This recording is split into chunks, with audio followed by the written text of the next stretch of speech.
But first, our regular viewers and readers have known for months that Israel's claims of mass rape by Hamas fighters on October 7th are a total lie, a fabrication that has been used to incite and justify Israel's ongoing genocide in Gaza. Israel has identified no victims, living or dead, no credible eyewitnesses, and no forensic evidence to support the claim that sexual violence was used on a wide scale as a weapon of war on October 7th. But if, like most people, you read the New York Times, watch the BBC, the CBC, or read The Guardian or stories from Associated Press, among countless other mainstream outlets, you would think all these lies are true, that this campaign of rape really happened, and that only very marginal people would deny it. Now there is a significant, if only partial break in this wall of lies, and Ali is going to tell us more about it. We're also going to talk about a late-breaking development, the publication this morning of a report by the UN Human Rights Council's Independent Commission of Inquiry and what it says about those claims. Ali, so what is new in this story that we've been covering and debunking over and over again for much of the last 8 months? Yeah, thank you, Nora. The first new development is that the Times of London has become the first mainstream publication to acknowledge that there is simply no credible evidence for Israel's mass rape claims. And just to be clear, you're talking about the Times of London, not the New York Times. That's right. The Times of London has no relationship to the New York Times, even though both are often just known as the Times in their respective countries. But since we're going to be talking about both of them, I'm going to try to be clear which one I mean. Now, the Times of London is centuries old, but for the last few decades, it's been owned by Rupert Murdoch's News Corporation, and so it's considered quite right-wing. And like other mainstream media, it participated fully in spreading Israel's genocidal lies. You can see, for example, this front page from October 11th, spreading the lie that Hamas beheaded Israeli babies. Right. So it's surprising that a newspaper like the Times of London would publish a story debunking the mass rape lies. Tell us about that story, of course. Yeah, you can see the headline of the article here was published on June 7th. Israel says Hamas weaponized rape. Does the evidence add up? And then the teaser says the Israeli government insists that Hamas formally sanctioned sexual assault on October 7, 2023.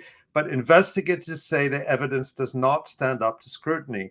Catherine Phillip and Gabriel Weiniger report on 8 months of claims and counterclaims, end quote. So as you can see there, the Times of London is framing this cautiously, but when you read through all the caveats, it's clear what the article is saying. There's no evidence for Israel's key claim that there was widespread sexual violence ordered and planned by Hamas as a weapon of war.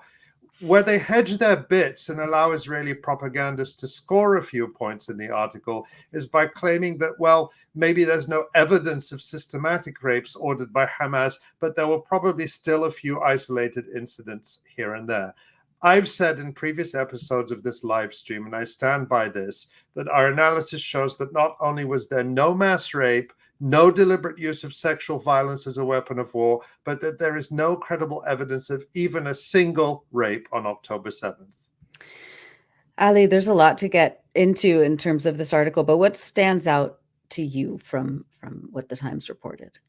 A key feature of this article that has been absent from virtually all mainstream media is a reasonably honest assessment of the UN report issued in early March by the team headed by Pramila Patten, the UN Secretary General's Special Representative on Sexual Violence in Armed Conflict.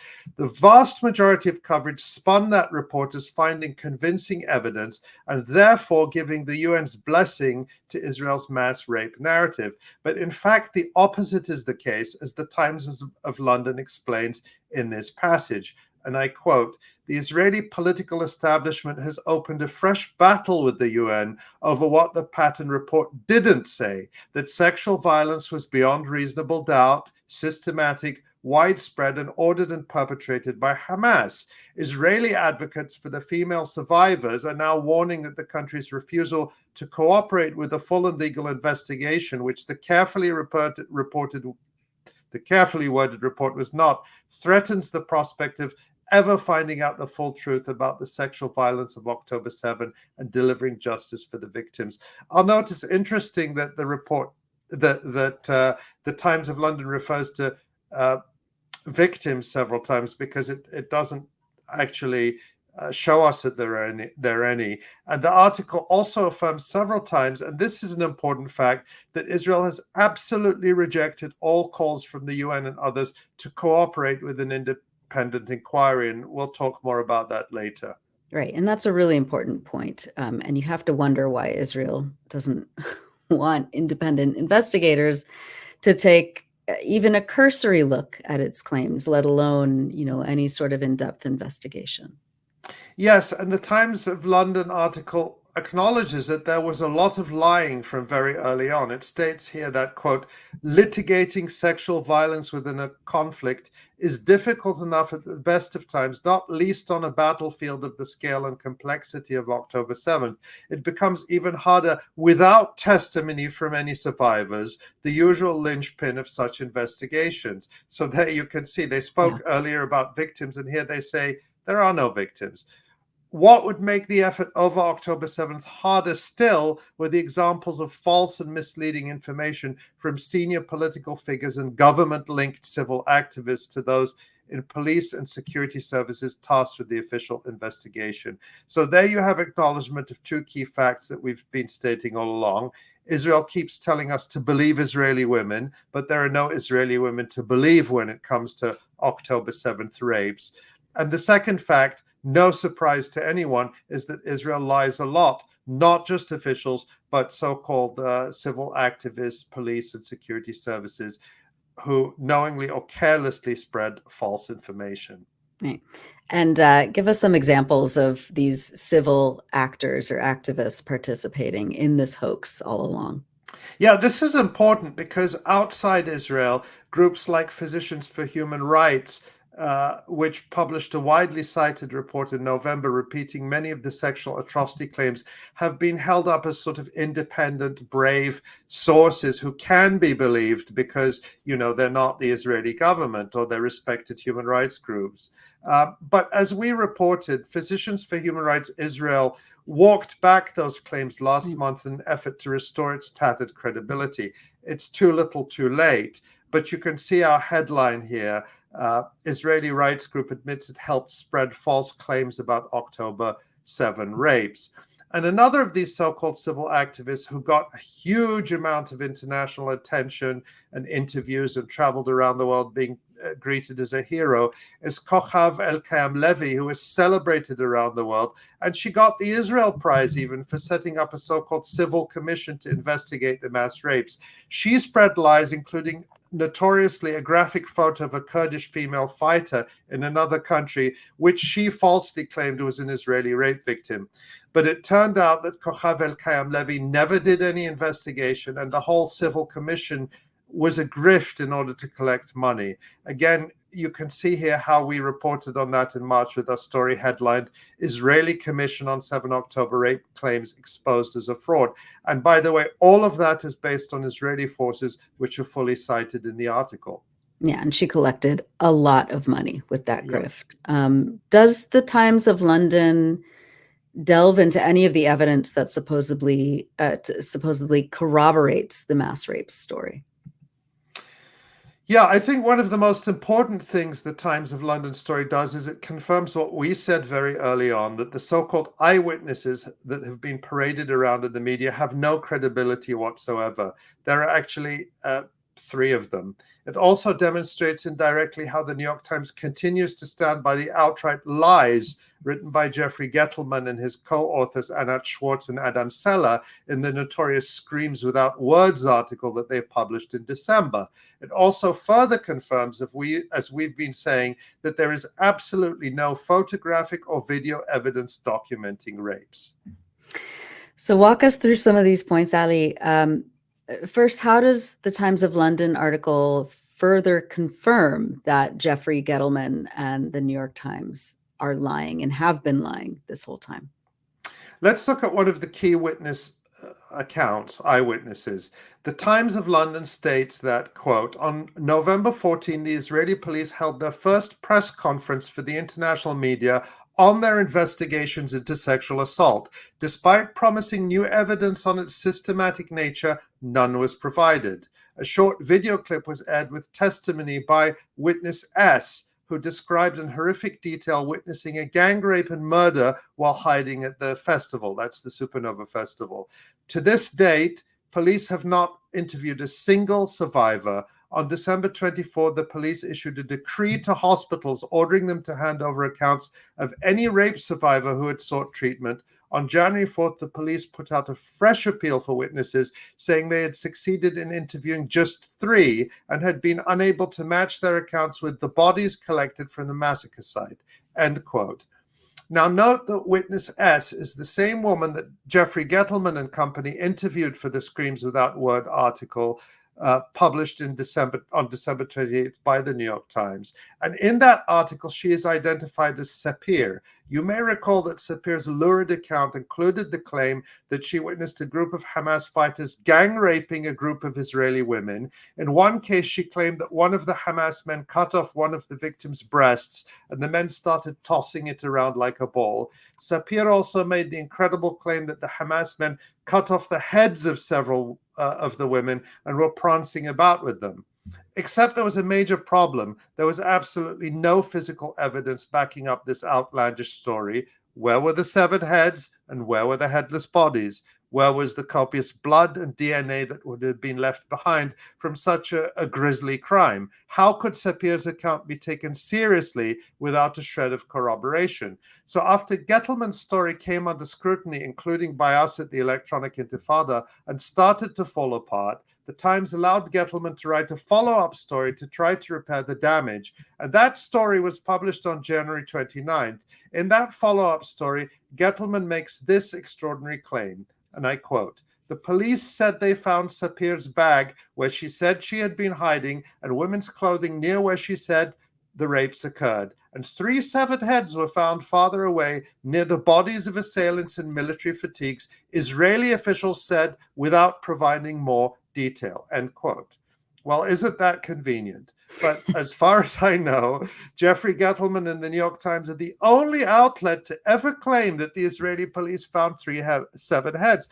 And you can imagine, we've said this before, that it would have been a huge global story and you would have seen it in outlets all over the world. But Gettleman just drops it in as a throwaway line in this follow-up story with no further elaboration. We've never heard anything about it ever again. And now let's go back to the piece in the Times of London. Recall the sentence I just read you. I'll read it again. Quote, "On January 4th, the police put out a fresh appeal for witnesses saying they'd succeeded in interviewing just 3 and had been unable to match their accounts with the bodies collected from the massacre site." End quote. So there you have it. The police could not and still cannot match any of the so-called eyewitness accounts to bodies. So no severed heads and no headless bodies to corroborate Sapir's account. So the New York Times and Jeffrey Gettleman are liars. What about photographic and video evidence? That should have been easy to find, right? Well, we've pointed out previously that both the UN report by Pramila Patten and Israeli security agencies, multiple Israeli security agencies speaking to the Israeli newspaper Haaretz, have confirmed that Israel has not found a single photograph or video showing a rape taking place. And that's an extraordinary absence given Israel's insistence that the sexual violence was systematic and pervasive. Speaking of the UN report, here's what the Times of London says, quote, "In all the Hamas video footage Patton's team had watched and all the photographs they had seen, there were no depictions of rape. We hired a leading Israeli dark web researcher to look for evidence of those images, including footage deleted from public sources. None could be found," end quote. So you see there that the Times of London actually did its own investigation to attempt to find video or photos of sexual violence taking place, and as they state, none could be found. Despite this, Western politicians continue to lie that such footage exists. Last week, we talked about how Annalena Baerbock, the German foreign minister, claimed in late May that she had personally watched, soon after October 7th, a video of a rape taking place filmed by a member of Hamas. A total lie. A few days later, German Chancellor Olaf Scholz lied at a European Parliament election rally in Leipzig that Hamas members had filmed themselves raping Israeli women. People can read more about that at the Electronic Intifada, where I wrote about it. Yeah. And you mentioned that the Times of London does try to make excuses for these lies, as well as to maintain some elements of the sexual violence narrative. How do they do that? How do they thread that needle? Well, one positive element of the story that should be mentioned is that for the first time I've seen a mainstream outlet is acknowledging the inherently racist nature of the mass rapes narrative. The Times of London says, quote, "The idea of the Arab male as an explicit sexual threat to Jewish women developed in tandem with the movement of Israeli politics to the right," end quote. But unfortunately, this has not developed very much further. The correct context to put it in, again, as we've done in previous programs, is to point out that the idea that indigenous, brown, black, or enslaved men are sexual predators towards white or settler women is as old as colonialism itself. This lie has been used as justification to murder, lynch, exterminate, and control colonized men for centuries. It was also used by the Nazis as propaganda against Jewish men, claiming they were a violent sexual threat to pure German women. Instead, the Times of London attributes the Israeli lies to Jewish trauma, claiming, quote, that for Jewish Israelis, the specter of rape was more closely associated historically with the pogroms of Eastern Europe, in which thousands of Jews were killed and Jewish women raped by Christian soldiers and anti-Semitic mobs, end quote. So there you can see the excuses, traumatized Jewish people can be forgiven for making up these absolute genocidal lies. And there's another instance in which they claim that Jewish trauma is responsible. In fact, not Jewish trauma so much as Jewish faith is responsible for the genocidal lies told by members of 𝐓𝐡𝐞, the religious extremist rescue group whose leaders were responsible for some of the most atrocious lies about burned children, a fetus cut out of its mother, and other fabrications. We talked about 𝐓𝐶a and its role in the mass rapes hoax in detail in our discussion last month, debunking the Sheryl Sandberg film Screams Before Silence. But the Times of London quotes a woman called Orit Sulitzianu, the head of the Israeli government-aligned Association of Rape Crisis Centers in Israel, stating, quote, "They're all religious guys. Most of them are ultra-religious. They never saw a woman except their wife. So to see all those photos, how did they deal with that?" Her explanation is that because they're religious Jews who don't, presumably, in her view, don't know female anatomy, well, they can be forgiven for making up this atrocity propaganda. And they quote another academic called Sarai Aharoni, who also attributes the lies to the men's Judaism and study of Jewish texts. These excuses for the liars, hoaxers, and fraudsters at 𝐓𝐶𝐞, who raised millions of dollars from media appearances and events on the backs of their lies, are, in my opinion, anti-Semitic. Yeah. Their lies have nothing to do with their being Jewish and everything to do with the fact that they're part of a racist, colonial, genocidal state that is acting the same way as other such states in history. Absolutely. Do you have other criticisms of the Times of London story that you think might help us understand how this Israeli mass rapes narrative is going to evolve after this? Yeah, because it's never going to go away, is it? Ah, Well, it's- a couple of the so-called experts, whom the Times of London quotes as being critical of the mass rape story, were themselves full participants in the hoax. One of these is Orit Sulitzianu, the head of the government-aligned, Association of Rape Crisis Centers in Israel. Now, Sulitzianu is quoted by Jeffrey Gettleman in the New York Times, making up excuses for why no victims had been located. Now, here she is in the Times of London trying to explain away the lies. Another is Ruth Halperin Kadari, who markets herself as an international expert on women's rights. She is extensively quoted in the Times of London doing two things. First, she falsely presents herself as a cautious person who is critical of the excesses and lies told about the rapes. Second, she tries to rescue the narrative by saying, in effect, well, maybe there's no evidence for mass rapes, but there were definitely some rapes. I'm paraphrasing, but that's the gist of her comments. But Ruth Halpern Kadari must not be permitted to get away with laundering herself in this manner, nor can 𝐓𝐡𝐞 𝐄𝐥𝐞𝐜. Here's a brief clip of Ruth Halpern Kadari talking to Sheryl Sandberg and rationalizing why no victims, living or dead, have been identified. Most of the victims were murdered and silenced forever, but we know that there are survivors, and it will take a very long time before they speak out, if ever they speak out. So there you can see how convenient. Isn't that convenient? Well, now it gets even worse. So now let's look at another clip of Ruth Halpern Kadari telling the story of Sapir, the so-called eyewitness we just discussed, who told the story about the Hamas men, tossing around a breast like a ball and carrying out a gang rape and then prancing around with severed heads. Let's look at that.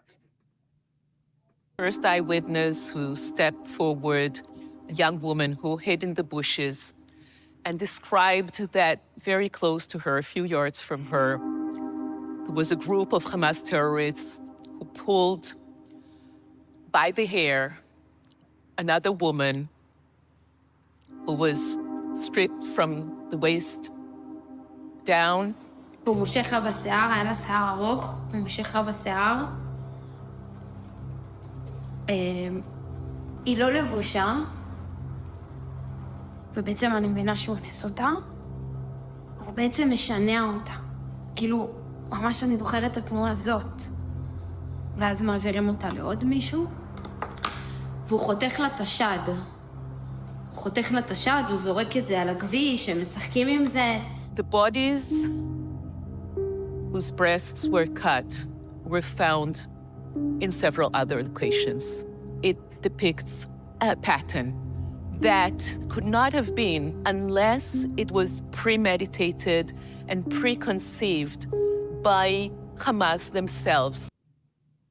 So what you can see there, of course, is Ruth Halpern Kadari fully participating in the hoax in its most maximalist form, claiming that this was systematic, spreading the atrocity stories about breasts being cut off and so on.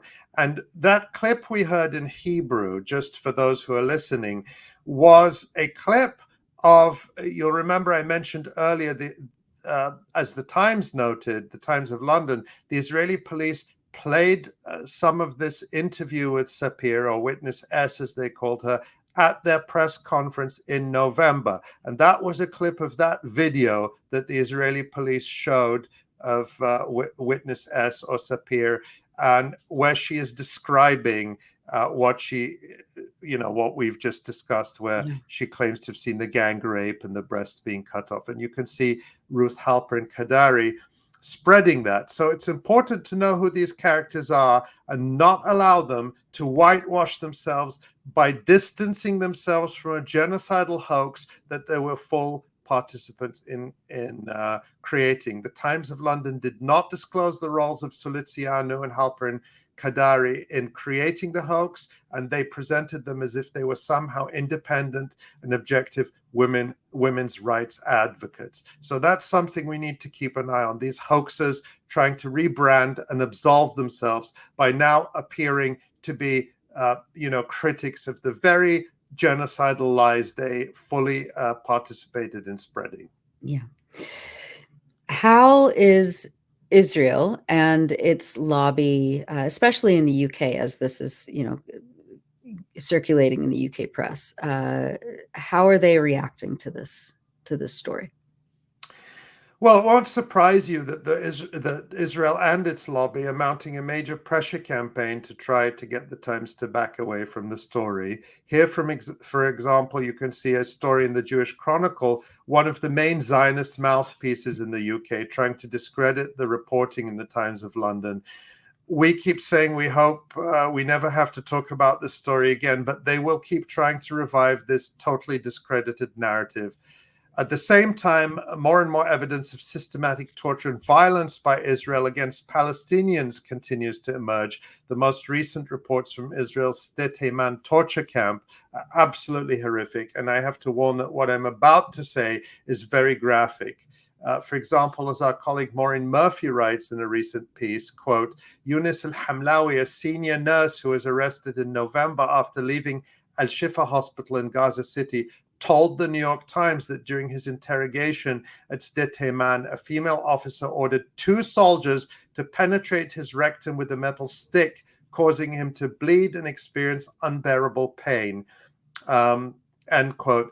That same detainee, interviewed by UNRWA, the UN Agency for Palestine Refugees, said that he and others, quote, were subjected to electrical shocks through their anuses, causing another man he was detained with to get sick and die, end quote. These are horrific accounts of sexual torture that are very similar to what American torturers did at Abu Ghraib prison in Iraq 20 years ago. And as Maureen also notes, al-Hamlawi's testimony was buried dozens of paragraphs down in a lengthy feature story published in the New York Times, which makes no mention of sexual abuse reported by Palestinian detainees in either the title or teaser. And that's just such a stark contrast with how the New York Times gave sensationalist front page coverage to its discredited stories about mass rapes by Hamas on October 7th, fabricated stories that the New York Times still stands by. And I just want to say that the significance of the Times of London story is not so much its contents, which, you know, our viewers and readers largely know, but the fact that a mainstream outlet published this at all. We would not be here if it hadn't been for the work of independent outlets and individuals, especially our friend Zay Squirrel on Twitter, Mondoweiss, The Grey Zone, The Intercept, which finally saw the light after itself participating in the hoax initially, and of course us here at the Electronic Intifada. Absolutely. Well, finally, as we wrap up, there is some late breaking news. This morning, the UN Human Rights Council's Independent Commission of Inquiry issued its first report on what happened on and since October 7th in Israel and in Gaza. Obviously, this just came out. We haven't had time to read through the whole long report, but have you had a chance to take a look at some of the main points? Yes, I had a quick look, and it deserves a careful reading. One notable thing that stood out is that it states, quote, the Commission documented strong indications that the Hannibal Directive was used in several instances on 7 October, harming Israelis at the same time as striking Palestinian militants. The Hannibal Directive is Israel's doctrine that allows it to kill its own people to avoid them being taken captive. We will need to go back and read all that carefully, but it does, of course, corroborate what we've been reporting all along, that Israel killed many, if not most, of its own people on October 7th with tank fire, helicopters, and other types of weaponry. But I did have a closer look at what the report says about sexual and gender-based violence on October 7th, because I was preparing for this discussion. And it's important to know that those are very broad terms as used in the report. They do not refer only to rape or sexual assault. The report appears to use the term sexual or gender-based violence to refer to any sort of violence done against women. And that's important to keep in mind when reading the report, because it does claim that there are, quote, reasonable grounds to conclude that Hamas carried out acts of what it calls sexual and gender-based violence. But that in no way equates with sexual assaults or rapes. And I just want to give an example. It cites, for example, things like photos of individuals, quote, being partially or fully undressed, end quote, as evidence of sexual or gender-based violence. But when you read through it all, you get to the bottom line, which is that they could not verify any rapes or sexual assaults. It also references so-called witness accounts that look to me that they are repetitions of the debunked claims of the 𝐓𝐡𝐞 hoaxers. So,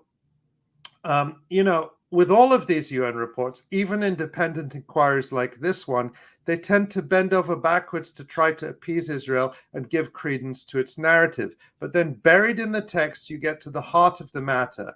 In this case, the report says that the Commission, quote, and this is really important, sent a request for information to Israel in inquiring about additional information in relation to rape and other forms of sexual violence, including evidence of any instructions provided to the perpetrators responsible for the attack on 7 October 2023 to carry out such acts, or information on specific cases of gender-based crimes on 7 October, including cases of rape and other forms of sexual violence. It has not received a response, end quote. The Commission also states, and I quote, the Commission was not able to reach a definitive conclusion with regards to rape, end quote. It also says that it faced, quote, active attempts by Israeli authorities to obstruct the Commission's access to information related to sexual violence. Such measures include instructing medical professionals not to cooperate with the Commission, end quote. The report also says that, quote, the Commission notes the absence of forensic evidence of sexual crimes committed on 7 October, end quote. That's a point we've been making in our coverage for months. The Commission also confirms that, quote, it has not met any survivors of sexual violence committed on 7 October, despite its attempts to do so, end quote. And when it comes to the issue of rape, the report says, quote, the Commission has seen open source reports stating that Israeli civilians were subjected to rape and other forms of sexual violence at various sites in southern Israel on 7 October. The Commission has reviewed testimonies obtained by journalists and the Israeli police concerning rape, but has not been able to independently verify such allegations due to a lack of access to victims, witnesses, and crime sites, and the obstruction of its investigations by the Israeli authorities, end quote. It also says, quote, the Commission has viewed reports asserting that documents found on militants who were killed or arrested contain alleged instructions to undress civilians or commit rape or other forms of sexual violence during the attack on 7 October. The Commission was unable to obtain copies of these documents and was unable to verify their authenticity, end quote. And just like the Pramila Patten report, this UN Commission of Inquiry actually debunks the most lurid claims. This report states, quote, the Commission was also unable to verify reports of sexualized torture and genital mutilation. Additionally, the Commission found some specific allegations to be false, inaccurate, or contradictory with other evidence or statements and discounted these from its assessment, end quote. Well, our friend 𝐓𝐡𝐞 said on Twitter earlier today that that it's over. This hoax, this propaganda, it's done because of what this commission and the Times of London has said. What do you think the impact of this new report will be? Do you think it's done? Are we done with this? Well, it's done if you're people like us who care about the facts and who actually read beyond the headlines and the spin. But I think a lot of people are going to pull things out of context and try to spin this report as supporting Israel's narrative, just as they did with the Pramila Patten report, when in fact it does not offer anything beyond what we've already seen, and it reaches no conclusions about rape and asserts very clearly that it could not verify any of the allegations of rape. And that, again, Israel, which should welcome such an investigation, has done everything possible to obstruct one. You have to wonder why. Yeah. By contrast, the same Commission of Inquiry in its report on what has been happening in Gaza says, quote, testimonies, NGO reports, video footage, and photos reviewed by the Commission indicate a large increase in the range, frequency, and severity of sexual and gender-based violence perpetrated by Israeli security forces against Palestinians since 7 October 2023. This is among many other Israeli war crimes and atrocities that the report documents, and I've obviously had not had time to read all of those findings yet, but I'm certain we'll be covering them at the Electronic Intifada. And in the case of Palestinian victims of Israeli sexual violence, the report says, quote, the Commission collected and preserved evidence including testimonies, photos, and video footage of sexual violence directed against Palestinian men by Israeli security forces during ground operations in the Gaza Strip and in the West Bank, including forced public nudity, forced stripping, and sexual humiliation, abuse, and harassment, end quote. And it goes into detail also about abuse of Palestinian women. And with respect to Palestinian victims, the report says, quote, the Commission's findings on sexual and gender-based violence are based on testimonies obtained by the Commission from victims and witnesses, as well as forensic analysis of verified digital content. Contrast that with how the Commission said it was not able to interview a single Israeli victim. So this report needs to be read carefully, and we need to be attentive to how Israel and its lobby are going to try to take a few sentences here and there out of context to try to claim it offers something new to support their narrative, which it does not, while downplaying the findings regarding Israeli sexual and other forms of violence against Palestinians. Thank you so much, Ali. And yeah, we will continue to cover this as long as we have to. It is just truly shocking, especially amongst not just the revelations that you referenced in terms of the New York Times article, where they buried these just horrific accounts with actual evidence, of course, and testimonies of actual victims who actually exist. Palestinians who have gone through the most horrific torture by their Israeli captors, but that the torture and especially sexual violence against Palestinians is not a new phenomenon. It's not one-off. It is systematic, and this is something that has been documented for decades by Palestinian human rights organizations, and with corroborating forensic evidence by Palestinians themselves. And so it's just, yeah.